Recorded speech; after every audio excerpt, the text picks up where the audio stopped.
Apa khabar Malaysia? Seperti yang kita war-warkan di awal, apa khabar Malaysia tadi kita nak menyebut berkaitan dengan solusi bekalan tenaga murah melibatkan nuklear. Adakah ia mampu untuk menjadi solusi pada ketika ini ataupun ia akan menjadi satu perbincangan untuk kita mencari di masa hadapannya? Itu kita bawakan dalam perbincangannya topik kita pada hari ini. Kita ada tetamu di studio. Siapa dia? Nurul, sila kenalkan. Okey, saya kenalkan tetamu bersama kita di studio ketika ini adalah Dr. Muhammad Abdullah Rahmat, merupakan pensyarah kanan daripada Kolej Kejuruteraan Universiti Tenaga Nasional UNITEN.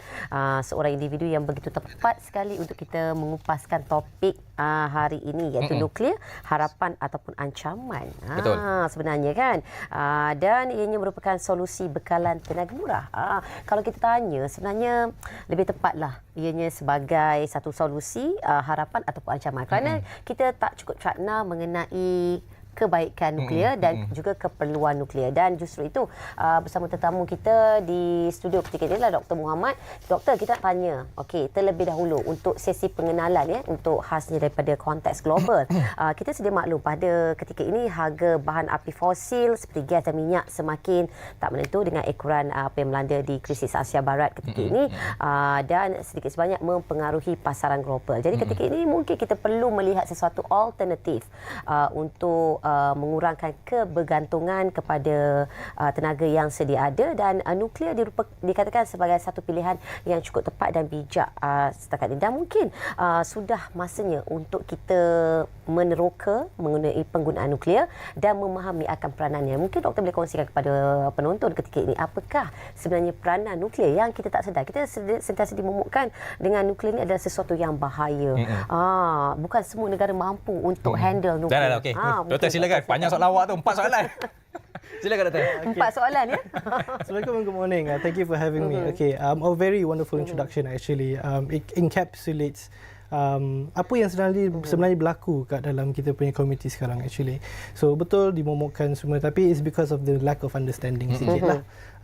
So to be completely honest, to answer, take your second question was it peranan nuklear. So basically issue with regards to isu tenaga Malaysia lah. Kita belum lagi sampai krisis lagi, tapi wallahualam hopefully tak sampai situ. So isu tenaga kat Malaysia ni sekarang ni is basically ada dua, berpunca daripada dua. Number one is Malaysia sekarang ni tengah in the midst of untuk nak keluarkan coal ataupun arang batu daripada penjanaan kuasa Malaysia lah. So isunya adalah, itu aspirasi yang baik. Cuma isunya adalah currently penggunaan coal dalam Malaysia merangkumi 38%, 38% of the country's generation mix. So this aspiration kita nak achieve by 2050. So between 20 tahun tu kita ada masa 20 tahun untuk nak keluarkan 38% of energy generation of coal daripada kita punya generation mix. So issue dia is that will be challenging because the time is going to be very short, tapi the volume yang kita kena replace is quite a lot. Right? So that's the first part. The second part is basically dari segi the increase in energy demand, and I think everyone can Google lah, di mana energy demand in all countries is increasing steadily. Tetapi isunya juga dari aspek Malaysia, Malaysia sekarang ni tengah on route untuk nak menerima pelabuhan dari segi data centers. Okay. So data centers seperti kita tahu adalah industri yang mengguna tenaga yang very intensive. So the moment they come in, they start operating, you can see kita punya energy demand akan naik quite drastically. So adding the fact yang tadi, yang energy transition and this increase in demand, so Malaysia needs to think of an alternative untuk nak fill in vacuum yang coal akan keluarkan. So an alternative ni bukan sebarang je, because at the end of the day it needs to be sustainable, it needs to be secure, and it has to be affordable. So to answer that, it has to be a right replacement. And currently, with regards to the academia side, most people are discussing that nuclear boleh memenuhi role ni, tapi tetap perlu dikaji lagi untuk make sure they fit this this role specifically. Doktor, kalau kita lihat pada ketika ini penggunaan tenaga nuklear di Malaysia masih kata belum diguna pakai lagi lah, lebih kepada peringkat kajian dan sebagainya. Betul. Tapi kalau kita melihat penggunaan tenaga di negara kita selain daripada arah matu, kita ada juga guna tenaga hidro dan juga tenaga solar. Yes. Mungkin kita boleh katakan bahawa ada setengah tempat yang kita boleh menggabungkan keadaannya hybrid, penggunaan nuklear mungkin di masa depan digabungkan juga dengan penggunaan hidro, penggunaan arah matu dan juga penggunaan solar ini supaya memastikan bahawa ianya seimbang, tidak mengharapkan kepada satu tenaga semata-mata. Wonderful. Actually, that's a very good perspective. Lagi-lagi dari segi energy security, dalam energy trilemma dia ada 3, affordability, sustainability dan juga energy security. So bila kita incorporate several elements of energy generation, kita actually increase energy security. The saying goes is diversifying energy is equals to energy security. Tetapi di sini kenapa nuklear dilihat sebagai something alternatif yang bagus is because dia dari satu word, base load. So base load adalah basically the amount of tenaga yang perlu run 24/7 without stop. Betul. So for now kita guna coal. So coal of course it's a cheap alternative and selagi kita ada sumber should be fine. Tetapi currently as Nurul mentioned just now, the Krisis Asia Barat. Crisis Asia Barat is affecting everything. So we need to look into a source yang affordable and long lasting. So nuclear punya operation usually it's around 40 to 60 years. So if we can implement kat negara kita for the next 40 to 60 and possibly 80 years juga, energy should be okay. It should be stable. Okey, dan secara teknikalnya doktor, adakah Malaysia ketika ini sudah memiliki infrastruktur asas ataupun kepakaran yang cukup untuk mengendalikan loji nuklear kita sendiri? Good. Alright. So dari segi basic infrastructure, it's a very broad umbrella term. So dia ada berkaitan dengan economy, dengan technology maturity, so on and so forth. But I want to bring your attention into 2 specific parts. The first one is human capital. Kita punya Tenaga kerja kita. Tenaga kerja, thank you very much. Yes, betul. So the thing is, Malaysia has been producing banyak graduan-graduan nuclear science dan juga nuclear engineers actually for the past few years. Kita ada institut seperti UKM yang menghasilkan nuclear scientists every year. Graduan lebih daripada 20 people every year. So same goes to UTM, menghasilkan graduan nuclear engineering every year, and this has been going on for several years. On top of that, UNITAN pun sekarang ni sedang nak contribute into this pool by establishing kita punya master's program and subsequently kita punya bachelor's degree in nuclear power engineering specifically. So this is all in favor of nak support this growing industry, this coming industry. So dari segi human capital, human resource, saya rasa we are actually pretty comfortable. Tapi the second one is a bit concerning sikit, is dari segi policy. Okay, of course bila kita nak masukkan something new, the policy must be in place. So currently Malaysia sekarang ni dari segi policy belum lagi bersedia. Akan tetapi dengan announcement of RMK 13, PMX telah pun make it public yang basically Malaysia sekarang ni tengah explore nuclear power, dan selepas announcement tersebut, several government entities telah pun membuat specific actions yang support this rule. So we're not there yet, tetapi we are progressing very steadily towards it. Okey. Okey doktor, kalau kita melihat beberapa negara jiran kita di rantau ASEAN ini seperti Vietnam dan juga Indonesia, mereka lebih pantas mengorak langkah dalam wacana nuklear ini. Tapi kita sebagai negara Malaysia sendiri, untuk kita tak nak ketinggalan, mungkin kita boleh ambil beberapa pengajaran dan juga pembelajaran daripada mereka. Selain daripada melihat negara Jepun khususnya yang pada ketika ini memang sedia maklum menggunakan tenaga nuklear untuk penggunaan tenaga harian mereka. Mungkin kita boleh belajar juga daripada Vietnam dan juga Indonesia ni betul. Betul, definitely. So dari segi kita punya jiran, untuk nak kata ketinggalan tu, I am pretty confident Malaysia will not be in that scenario lah. Tetapi definitely there are a few things yang memang kita boleh pelajari daripada negara jiran kita, specifically daripada diorang punya national commitment, di mana diorang telah make an announcement, they stick to it, and then they will progress steadily towards that goal. As you may know, RMK 13 punya announcement marks kali ketiga Malaysia cuba nak adapt nuclear power into the country, kali ketiga. So dengan this announcement, it marks the beginning of something big. Tetapi it has to be reflected dengan the national commitment, not just by the governmental bodies, but also the people as well.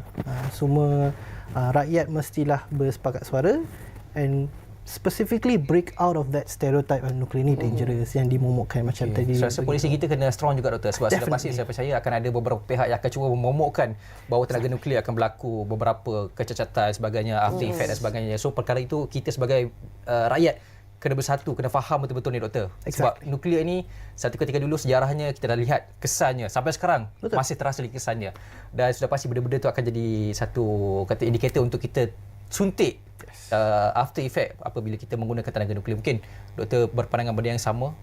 Definitely. So basically it all berbalik kepada security, safety and safeguard lah. Ni outlook of nuklear yang banyak orang tak tahu sebenarnya. So dari segi safety dan safeguard ni, to be completely honest, dalam nuclear industry adalah number one priority. Alright. So if I can quote my supervisor back in the day, dia bagi tahu, if we apply standard keselamatan dalam industri nuklear kepada industri penerbangan, for example kan, satu kapal terbang pun tak boleh take off. That is how serious we take safety, not just at the beginning, not even at the operation, also towards the end. Macam banyak orang akan make the point of nuclear waste specifically. So even that pun kita tekankan sangat dengan sangat kuat di mana in terms of planning kita ada the philosophy of cradle to grave. Maksudnya daripada mula sampai akhir, bukan sahaja untuk construction saja. Maksudnya this philosophy revolves around the idea of untuk kita nak construct, planningnya has to be concrete sampai kita punya pelan-pelan tu tutup. Betul. Selagi plan tu tak ada, construction tak boleh bermula. Ini termasuk lesen, termasuk manpower, termasuk waste storage yang akan datang 60 years, it has to be in place. Baru construction boleh start.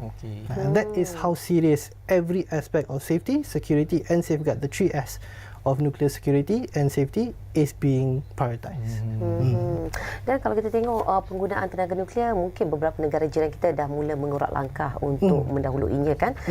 Dan mungkin kita boleh daripada situ kita boleh mempelajari sebanyak Doktor daripada sudut model pembangunan tenaga mereka supaya jelasnya kita tidak ketinggalan. Mungkin pandangan Doktor. Okay, definitely correct. So in this aspect kita kena, the first things first, kita kena tengok siapa kita nak jadikan role model, to be completely honest. Because as gentleman just said just now, banyak country yang dah adopt pun nuclear power. Tapi untuk kita nak ikut jejak langkah diorang, kita kena gauge where are we first. So for example, Japan is very established, US is very established, Russia pun dah established. Tapi untuk kita nak ikut jejak langkah mereka, diorang dah advance. So the main thing that we first need to look into is to look into other newcomer countries, country yang dah baru masuk, hence kita belajar daripada diorang.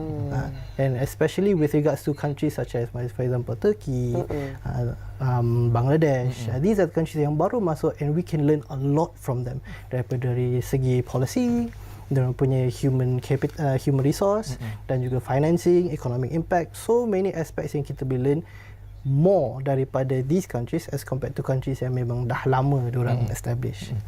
So the selection of who we want to follow will dictate kita punya direction and action items lepas kita move forward, kita adopt. Okay, Doktor. Saya nak minta penjelasan sikit lah daripada Doktor. Apabila kita menyebut berkaitan dengan pembuangan sisa nuklear ini, saya ingat lagi berita berkaitan dengan Jepun melaksanakan bahawa sisa air daripada radioaktif, roja nuklear tu dibuang ke dalam laut. Satu dunia kecoh pada ketika itu. Hasil ikannya dan sebagainya akan memberikan kesan pada radioaktif. Tapi kerajaan Jepun mengatakan bahawa ikan-ikan di laut tu dan hasil-hasil laut tu selamat. Air yang dilepaskan tu tak ada sisa radioaktif. Tapi mungkin itu pada ketika itu. Pada ketika ini zamannya dah lebih moden, dah ada AI dan sebagainya. So, sudah pasti polisi dan juga cabaran untuk kita melaksanakan after effect penggunaan tenaga nuklear itu lagi mencabar daripada dulu. So mungkin perancangan macam Doktor kata tadi kena mula daripada awal, planningnya itu sampailah ke akhir, baru kerja-kerja construction boleh dilaksanakan. So mungkin apa antara tenaga pakar dan juga kepakaran yang boleh kita ambil untuk kita pelajari bagi memastikan bahawa perancangannya itu konkret dan juga hasilnya itu nanti kita dapat counter balik sekiranya berlaku soal balas dan sebagainya. Okay. So one half of soalan ni dah dijawab lah yang cradle to grave tu. Okay. So itu dari segi waste. And on top of that, dari segi demografik, graduan nuclear engineering dan nuclear waste. Saya I would say this daripada saya punya pandangan perspektif saya. Office saya sekarang ni 5 orang, 3 out of the 5 nuclear waste experts. Okey. 3 out of 5 majority waste expert. My previous office 8 orang, 5 of them waste experts. Okay. So dari segi demographic, and this is reflected by how important waste is, it is reflected directly. And this metric pun I'm pretty sure is reflected kat negara lain juga, because waste punya management and waste punya storage aspects is very very important. Tapi in terms of, as you say, technology progresses kan, and what can we learn and what can we use from these other countries. So the main thing that needs to be established is international collaboration. Okay. International collaboration has to be established, as you mentioned just now. Japan made headlines bila diorang nak release diorang punya wastewater ke laut. Tapi at the same time they have done test diorang. Test diorang pun they made it public. So with the advancement of technology, then what we can do is basically we can have more people to look into the transparency of data tersebut. And not even just Japan, even incidents macam say for example Chernobyl, yang sampai sekarang effect dia masih lost kan. Make it transparent, make the people from all over the country, all over the world untuk boleh access. Bukan untuk masuk, pasal itu ada safety issues, tapi lebih untuk nak mengkaji dan bring things into perspective. Pasal the issue with regards to nuclear again is always stereotype yang nuclear dangerous. Betul. Tapi the nuance in between tu orang tak look into. Betul. So if you ask me, that will be my suggestion. Itu dia ya, mengenai persepsi nuklear yang perlu kita ubah. Betul. Jangan ingat yang menakutkan. Tapi daripada segi kebaikan, mungkin ketika ini Doktor menggunakan kesempatan yang ada untuk memberikan satu pemahaman yang mudah, ringkas mengenai kebaikan nuklear. Pastinya. Yang terakhirnya Doktor, silakan. Alright, sure. So kebaikan untuk nuklear. See, the thing about nuclear power specifically is because dia stable. Right, stable dari segi fuel cost tak mengganggu sangat the energy production. To bring to perspective lah untuk orang senang faham. One can of Coke can biasa tu. Volume of that much volume untuk nuclear fuel menghasilkan tenaga yang sama dengan 3 tan arang batu. Banyak. So energy density is a very big thing. So once kita dah establish this, that amount of fuel boleh last us several years.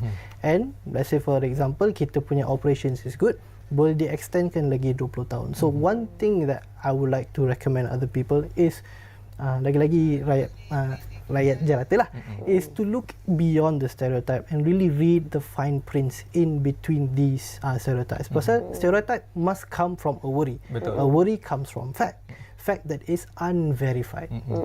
Same goes to, and not just nuclear, same goes with solar. So orang kata bagus. However, what happens kalau dah malam?